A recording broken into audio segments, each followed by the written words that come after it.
Guys, আসসালামু আলাইকুম। আপনারা কেমন আছেন? আজকে আমাদের এদিকে অনেক বৃষ্টি হচ্ছে, তাই আজকে একটি ব্লগ বানাইলাম আপনাদের জন্য।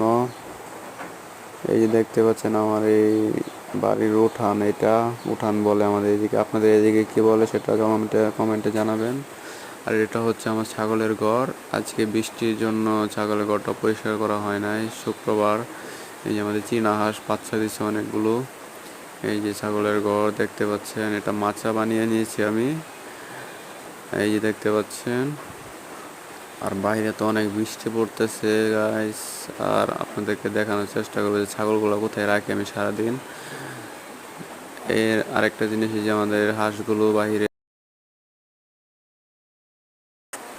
ঘোরাফেরা করতেছে হাঁসগুলো। আর এগুলা কি গাছ একটু কমেন্টে জানাবেন। এই যে আমার রঙিন মাছগুলো এখানে রাখি।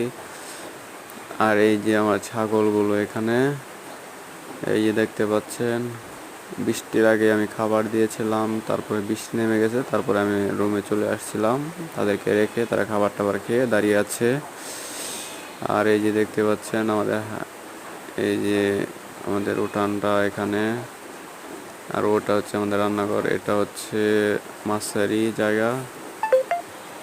দেখতেই পাচ্ছেন অনেক বৃষ্টি পড়তেছে বাইরে, এই জন্য বাইরে চলাফেরা বিরাট মুশকিল। আর এই দেখতে পাচ্ছেন আমাদের ঘর, এটা এটা হচ্ছে ছাগলের ঘর। এই যে দেখতে পাচ্ছেন ছোট্ট মাত্র একটা ঘর। আর এটা হচ্ছে বাইরে হওয়ার রাস্তা। আর এটা হচ্ছে রান্নাঘর।